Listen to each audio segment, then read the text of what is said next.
তো প্রতিদিন যেমন আমরা একটা করে স্টকের লিস্ট নিয়ে আসি, আগামী কালকের জন্য কোন কোন স্টক ইম্পর্টেন্ট সেইটাকে আইডেন্টিফাই করার জন্য। তো সেরকম আজকের ভিডিওতেও আমরা চলে এসেছি সেরকম কিছু স্টক নিয়ে।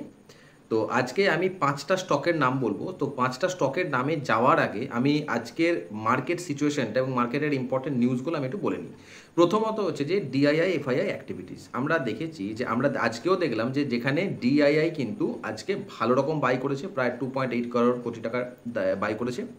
তো ডিআইআই মানে 2.8 crore বাই করেছে, সেখানে এফআইআই কিন্তু বিক্রি করেছে অনেকটাই কম। কিন্তু ব্যাপার যেটা হচ্ছে যে এফআইআই ওটাতে নেট সেল, আমি বললাম ক্যাশ মার্কেটে এফআইআই বিক্রি করেছে, এটা ঠিক কথা। কিন্তু ইন্ডেক্স মার্কেটে, ইন্ডেক্স ফিউচারে কিন্তু এফআইআই কিন্তু বাই করেছে, কিন্তু স্টক ফিউচারে আবার এফআইআই কিন্তু সেল করেছে, এবং সেটা মিনিমাম পরিমাণে। মানে আমরা ধরে নিতে পারি যে ওভারঅল মার্কেটে এফআইআই কিন্তু কিছুটা হলো বুলিশ, ডিআইআই যে বুলিশ সেটা আমরা দেখতে পাচ্ছি। ওকে, আচ্ছা, এরপরে আসছি যে ইন্ডিয়ার রেসপেক্টে কী কী নিউজ আছে যেগুলো এখনকার সিচুয়েশনে দাঁড়িয়ে মার্কেটকে বুস্ট করতে পারে অথবা পুল করতে পারে, নিচে নামাতে পারে। তো এখানে ইন্ডিয়ার রেসপেক্ট যদি বলি, তাহলে সব থেকে বড় খবর যেটা হচ্ছে আরবিআই রেট কাট হতে চলেছে।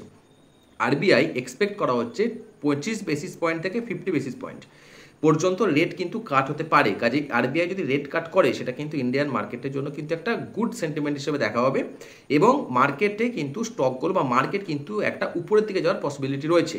এর সাথে সাথে যে ব্যাপারটা ইন্ডিয়ান মার্কেটের জন্য খারাপ, সেটা হচ্ছে যে চায়নার যে রেয়ার আর্থ মেটালগুলো আছে, যেগুলো শুধুমাত্র চায়নাই প্রডিউস করতে পারে, শুধুমাত্র প্রডিউস না, মানে রেয়ার আর্থ মেটাল যেটা আছে না, সেটা এমন একটা কম্পোনেন্ট যেটা ইভির জন্য অ্যাজ ওয়েল অ্যাজ যেটা আমাদের মানে চিপ হোক, ইভির জন্য তার সেট আপ হোক, বা আমাদের কি বললো যে অটোমোবাইল সেক্টর হোক, এই সমস্ত সেক্টরে কিন্তু এটা মানে কি বলবো, এর কোনো সাবস্টিটিউশন নেই।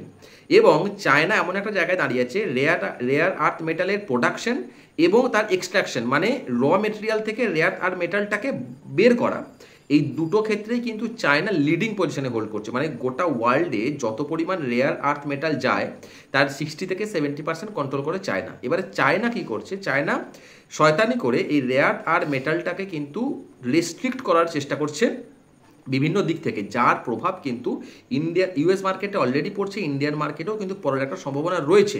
ওকে, তো এটা কিন্তু ইন্ডিয়ান মার্কেটের জন্য বাজে খবর। আচ্ছা, আর একটা বাজে খবর হচ্ছে যে ইউএসএ রিসেন্টলি স্টিল এবং অ্যালুমিনিয়ামের উপর অ্যাডিশনাল ট্যাক্স চাপাচ্ছে, এবং চায়নার সাথে ইউএসএর যে ট্রেড ওয়ার শুরু হয়েছিল, সেটা আমরা ভেবেছিলাম যে আস্তে আস্তে শেষের দিকে যাচ্ছে, কিন্তু সেটা কিন্তু নয়। বেসিক্যালি চায়নার সাথে ইউএসএ যে ট্রেড ওয়ারটা শুরু হয়েছিল, সেটা কিন্তু এখনও শেষ হওয়ার কিন্তু প্রবণতা সেভাবে তৈরি হয়নি, এখনও কিন্তু ট্রেড ওয়ারটা চলছে। তো এই যে সিচুয়েশনটা দাঁড়িয়ে, একটা হচ্ছে যে চায়নার রেয়ার তার মেটাল, আর হচ্ছে যে চায়না ইউএসের সঙ্গে ট্রেড ওয়ার, এই দুটো কিন্তু ইন্ডিয়ান মার্কেটের জন্য খুব একটা ভালো খবর হতে পারে না। ওকে, তো এবার আসি যে মার্কেট, তার জন্য আমরা দেখেছি যে সপ্তাহটা গেল, আগামীকাল মানে শুক্রবারের সপ্তাহটা শেষ হচ্ছে। তো এই পুরো সপ্তাহ জুড়ে কিন্তু মার্কেট একটা ভোলাটাইল সিচুয়েশনে ছিল, বড় পরিমাণে কিন্তু আপ ডাউন হয়েছে। তো এবার আমি আসি যে কালকের দিনের জন্য কোন কোন স্টকগুলো ইম্পর্টেন্ট। ওকে, তো এই 5টা স্টকের নাম বলছি। প্রথমত মহিন্দ্রা অ্যান্ড মহিন্দ্রা, 2 নম্বর হচ্ছে ভারতী এয়ারটেল, 3 নম্বর হচ্ছে পাঞ্জাব ন্যাশনাল ব্যাংক বা পিএনবি, 4 নম্বর হচ্ছে জেএসডব্লিউ এনার্জি, 5 নম্বর হচ্ছে সুজলন এনার্জি। ওকে, তো এখানে আমি কিছু বলে দিই। ভারতী এয়ারটেলটাকে কিন্তু আরও আমি একটা ভিডিও বানিয়েছিলাম, যেখানে আমি বলেছিলাম যে মর্গ্যান স্ট্যানলি ভারতী এয়ারটেলটাকে পিক করেছে, খুব মানে এই বছরের জন্য প্রচুর পরিমাণে এই স্টকটা বাড়বে, এটা কিন্তু মতামত দিয়েছিল।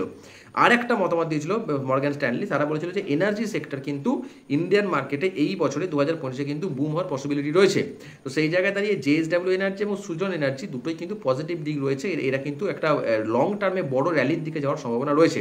তো এই যে 5টা স্টক বললাম, এই 5টা স্টককে ডেফিনেটলি আমরা আমাদের অ্যাডারে রাখবো। আর একটা কথা বলে রাখি, আমি গত সপ্তাহ থেকে মানে এই সপ্তাহ শুরু থেকে যে কটা স্টকের নাম এখন অবধি বলেছি, সে কটা স্টক আমি আজকে দেখছিলাম সন্ধ্যেবেলায়, সেই কথা স্টক কিন্তু ম্যাক্সিমাম অনেকগুলো স্টক কিন্তু আছে যারা কিন্তু আমাদের টার্গেট হিট করেছে। আমি বলেছিলাম যে 3 থেকে 4%, ম্যাক্সিমাম 5% এই রেঞ্জের মধ্যে আমরা ছেড়ে বেরিয়ে যাবো। ওকে, তো বেশ কিছু স্টক আছে, প্রায় 5টা-6টা স্টক আছে যারা কিন্তু অলরেডি 3%কে ক্রস করে গেছে, 2-1টা স্টক যারা 5%কেও ক্রস করে গেছে। ওকে, তো যারা ভিডিওটা দেখোনি এখনো পর্যন্ত, যারা আগের ভিডিওগুলো দেখোনি এখনো পর্যন্ত, তারা কিন্তু অবশ্যই ভিডিওগুলো দেখতে পারো।